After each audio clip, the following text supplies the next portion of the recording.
explosive allegation, a new report claiming that the CIA targeted 26 people on Donald Trump's campaign. Now, don't you feel like we already went through this? Well, we did. But now, if this turns out to be true, then guess what? We're going to go through it again, and on steroids for that matter. So this is a report that is coming courtesy of a couple of reporters. Matt Taibbi, you may be familiar with him. He's the guy with the Twitter files. Remember, the State Department really doesn't like Matt Taibbi because he was exposing a lot of the government involvement over there on Twitter, where they were kind of calling the shots and deciding whose account could be allowed and whose couldn't. He's a very good reporter. He used to work at Rolling Stone for a number of years. We're not going to hold it against him, of course. But again, I would just point out that he's a very good reporter. And he and one of his colleagues were working on this story. And it's pretty darn incredible. So 26 Trump associates may have been, quote unquote, bumped. That's like spy talk for targeted.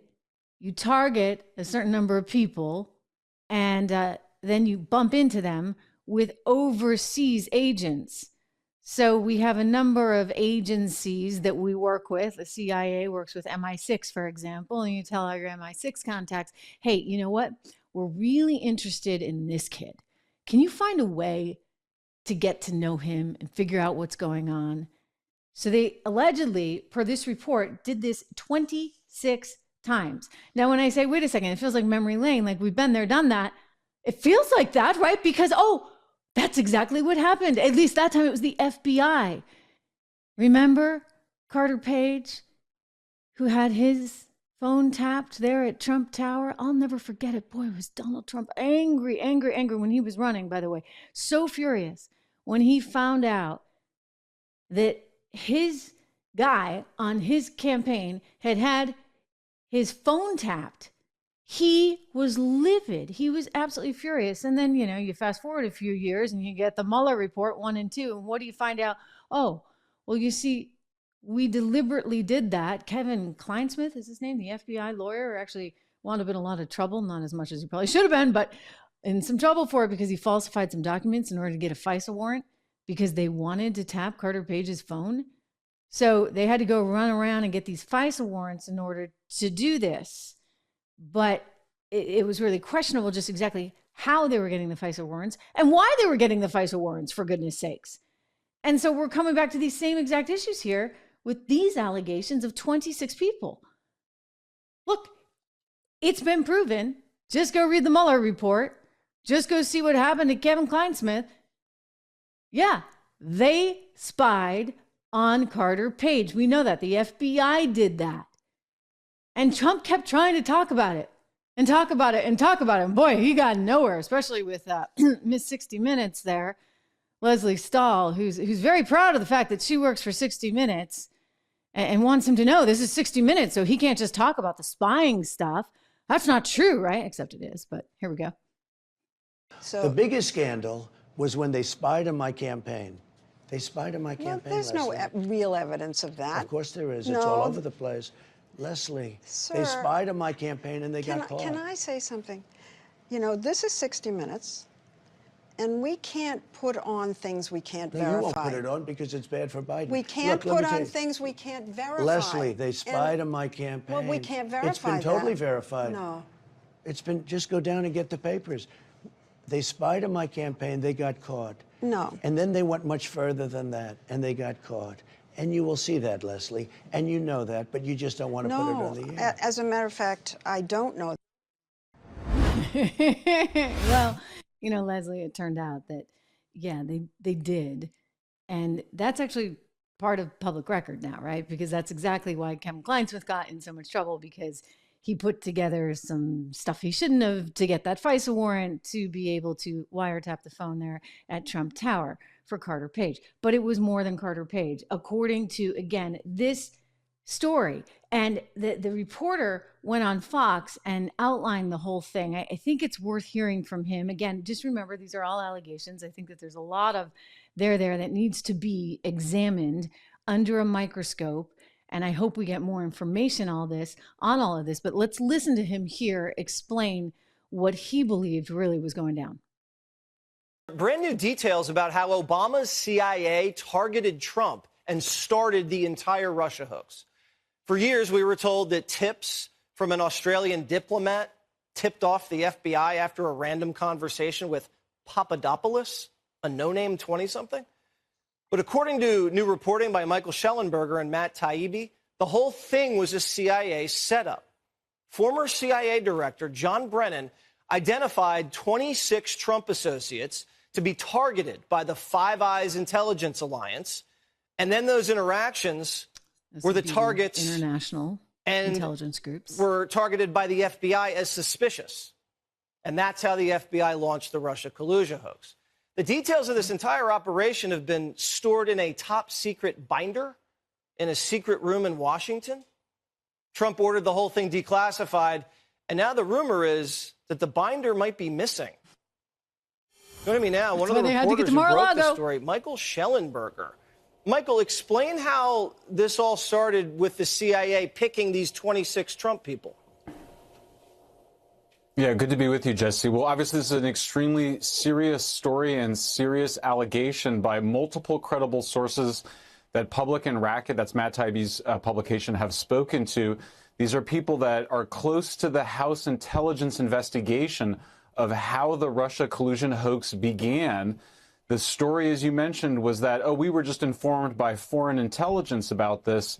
Our sources tell us a very different story, which is that this was initiated by the U.S. government. It came from within the U.S. government's intelligence community, including the CIA, that they asked the so-called Five Eyes nations intelligence agencies, that's the other English-speaking nations, including Britain and Australia, to spy on 26 Trump associates, or at least they had a list of the 26 associates that were identified.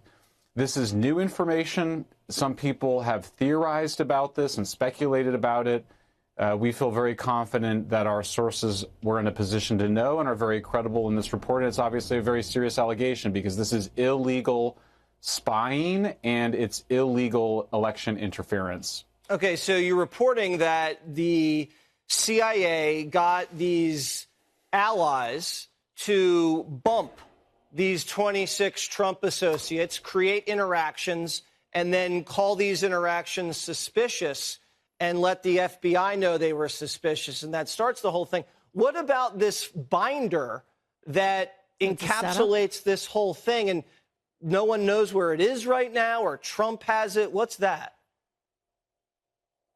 Well, Jesse, we'll have a piece tomorrow that is specifically about the binder, but as a friend of the show and of yours on this, I'll say that there has been widespread speculation that this binder was the reason or a reason for the FBI raid of Mar-a-Lago, and we'll be discussing that tomorrow.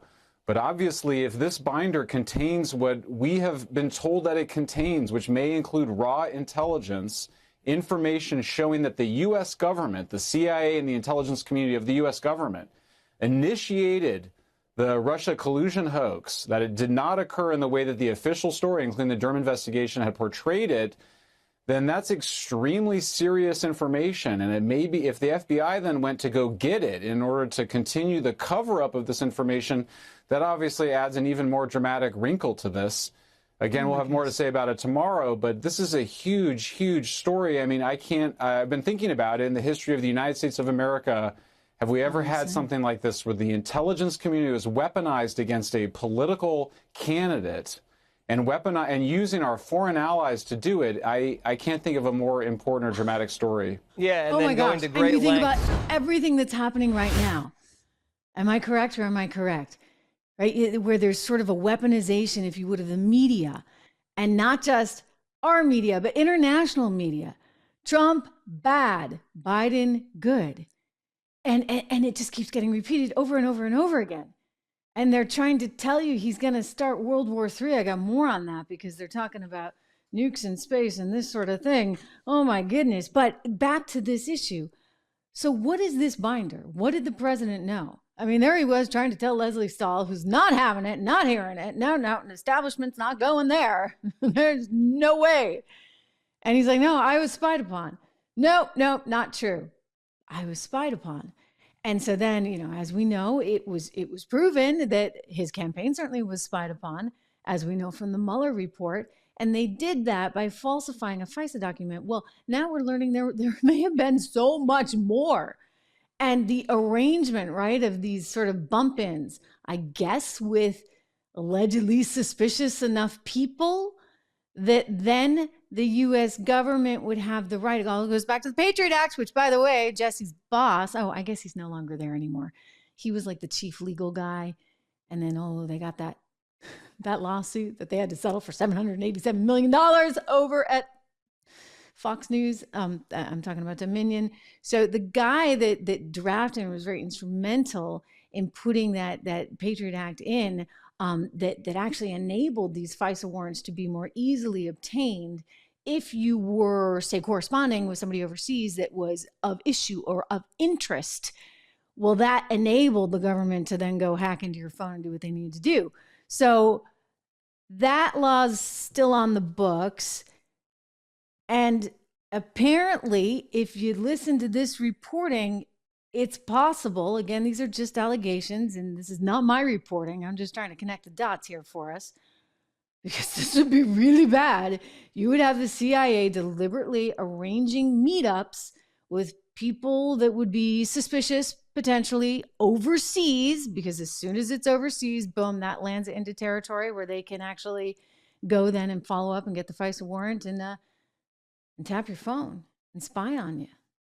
I mean, he's right. Michael's right. I mean, this is just incredible. If this actually is all, again, it's not my reporting, but if this all pans out, I'm telling you, we've got to do something, because this is really, really bad.